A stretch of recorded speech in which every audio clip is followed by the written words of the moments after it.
In this video, I'm gonna teach you how to change bunny ears in Blox Fruits. It's a very easy process, so make sure to follow along. If you have joined Blox Fruits and you notice that your character or other characters have bunny ears on top of your head, you might be curious on how to change these, either acquiring them if you don't have them, or getting rid of them if you have them but you don't like them.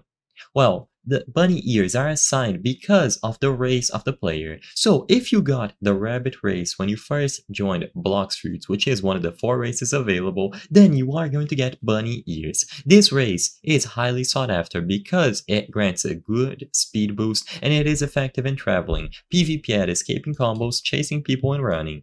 So basically, all that you have to do to change your bunny ears is to either get this race if you don't have them and you would like to get bunny ears, or to switch away from it if you have the bunny ears but you don't like them. So the bunny ears are going to be enabled by default as soon as you become rabbit, and if you upgrade it to V3, you will also get a rabbit tail. So this is all you have to do immediately upon joining.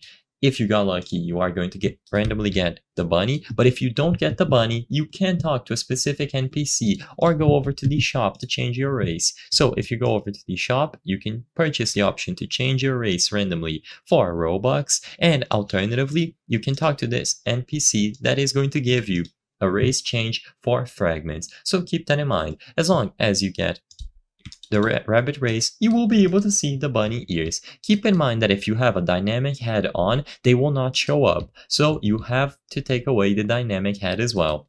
As long as you don't have a dynamic head enabled and you are a rabbit, you are going to see the rabbit ears. So this is something else to consider. If you have rabbit but you wouldn't like to switch away from it, you can equip a dynamic head and you will be good to go.